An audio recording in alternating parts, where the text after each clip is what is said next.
तो आगे हम पढ़ेंगे लर्निंग स्टाइल में Edgar Dale's cone of experience. तो इसमें एडगर डेल ने कुछ पॉइंट्स दिए थे, पहले वो देख लेते हैं। ये जो हायरार्की है वो that shows how much people remember based on how they encounter. Learner जो है वो जिस हिसाब से इंफॉर्मेशन को रिसीव करता है या फिर एनकाउंटर करता है, उस हिसाब से अलग अलग लेवल ऑफ रिमेंबरिंग होती है, वो हम यहाँ पे देखेंगे। साथ ही में ये जो थियरी है जो एडगर डेल्स ने दी है, उसमें कोई नंबर्स नहीं है, साइंटिफिक नंबर्स नहीं है। ये जो नंबर्स है वो अप्रॉक्सीमेटली नंबर्स है, साइंटिफिक डेटा के हिसाब से नंबरिंग नहीं दी हुई है। इनकी थियरी में कोई नंबर नहीं है। दूसरा, इसे कोन ऑफ लर्निंग भी कहा जाता है। अब हम ये हायरार्की देख लेते हैं। तो हायरार्की में सबसे पहले ये 3 पार्ट्स बना रखे हैं: define, describe, explain by tutor, demonstrate, apply, practice, फिर एनालाइज, डिफाइन, क्रिएट, इवैल्यूएट।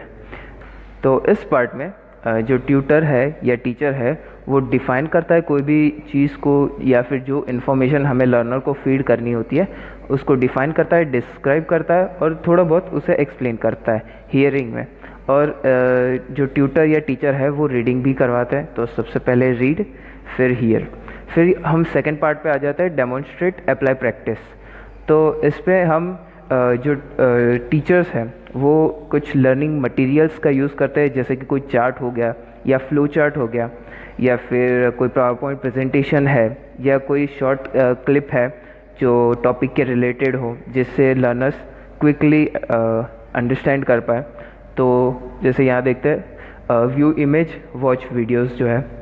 साथ ही में attend exhibition sites, watch demonstration. कई बार अगर ना समझ आया हो तो टीचर खुद एक्सपेरिमेंट क्लास के अंदर करते हैं और उसे डेमोन्स्ट्रेट करते हैं और लर्नर को अच्छे से समझ आता है। साथ अब तीसरा पार्ट है एनालाइज, डिफाइन, क्रिएट और इवैल्यूएट। तो यहाँ पे हम देख सकते हैं कि यहाँ पे लर्नर का पार्टिसिपेशन सबसे ज़्यादा हो जाता है। जो लर्नर है वो पार्टिसिपेट करता है कुछ वर्कशॉप्स में, जैसे कि कई फिज़िक्स का होता है, केमिस्ट्री का भी होता है, मैथ्स का भी होता है, बॉटनी है, ज़ूलॉजी है, उसके अलग अलग वर्कशॉप्स प्रोवाइडेड होते हैं।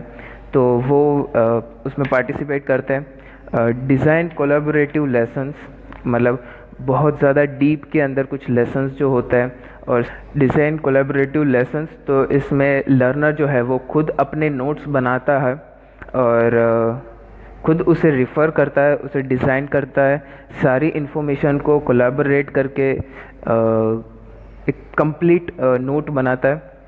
और जो लास्ट लेवल है हायरार्की का, उसमें सिमुलेट, मॉडल और एक्सपीरियंस अलग लेसन।